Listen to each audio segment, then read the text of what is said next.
ሴትነት የሚለውን ኮንሰፕት ለመረዳት እናትሽን አስቢያት። እሺ አሰብኳት። እናት ካንቺ ጋር ያላትን ከልጇ ጋር ያላትን ግንኙነት አስቢ። ዳትስ ፌሚኒቲ ከልጇ ጋር ያላት ግንኙነት ማለት ነው። እሱን አይነት ፌሚኒቲ ነው አንድ ወንድ ሊፈልግ የሚችለው ከሚስቱ። እንዴ ግን ሙባለም ይሄ እኮ ማለት እናቱን እኮ የፈለገ አይደለም ወይ? እናቱን እንደሆነ ይተበቀብኛል። እናቱን መሆን የለብሽም ማለት አሁን የእናት የራሱን የቻለ ሚናዎች አሉ፣ ሮሎች አሉ አይደለ?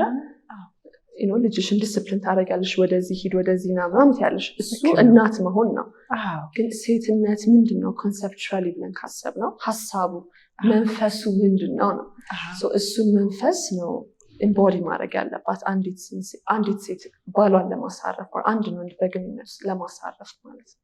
ስለዚህ እና የእናታዊ ባህሪ ሚና መጫወት ሳይሆን ጀስት መንፈሱን የሴትነት መንፈስ በደንብ ብታስረጂ ደስ ይለኛል። ለምን አሁን እንዳልሽው ስለ ፌሚኒን ኢነርጂ ሲወራ ፌሚኒዝም ነው የሚመስለው ሰው አለ። በእርግጠኝነት ግን መለየት አለብን ሁለቱንም። ትሮማታይዝድ አድርገዋል ይመስለኛል። ፌሚኒዝም is completely different። እሱ አይዲዮሎጂ ነው፣ እንደ አንድ ፕሮፓጋንዳ አስቢ።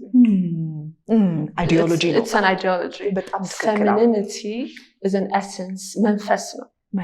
እንደው እሷም መንፈስ መንፈስ አይጨበጥም፣ አይነካም፣ አይዳሰስም። ግን እንደው ባለምዬ በገባሽ መጠን የዚህም ችግር የዚህ ጊዜ ችግር ስለሆነ በጣም ምንድነው አሁን እሺ እናቱ ካልሆነ እናት ለልጇ ከሆነች እንግዲህ እናት ለሆነ ነው በይከብቼ ማለት ነው። እናት ካልተኮነ የእናታዊ ባህሪ የተወሰነውን ነው መወስደው ከዛ ማለት ነው። ይሄ ሪሰፕቲቭ መለው አይነት ባህሪ አለ፣ ተቀባይነት። የእሱን ኤነርጂ ተቀባይዋለሽ። ዶሚናንት ሰብሚሲቭ የሚባል ነገር ዳይናሚክ አለ በወንድና በሴት መካከል።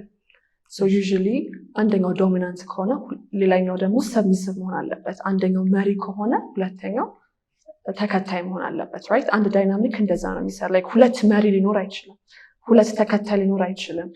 በይንን ያንግ የሚባለው አለ፣ ጥቁር ነጭ። እንደዛ አይነት ዳይናሚኮችን መጠበቅ አለብሽ። ይሄ ፊዚካል አይደለም አሁን ማወራቸው ነገሮች። እንዲህ እያየናቸው ምን ተነተናቸው አሉ፣ ሜታፊዚካል ናቸው፣ መንፈሳዊ ነገሮች ናቸው።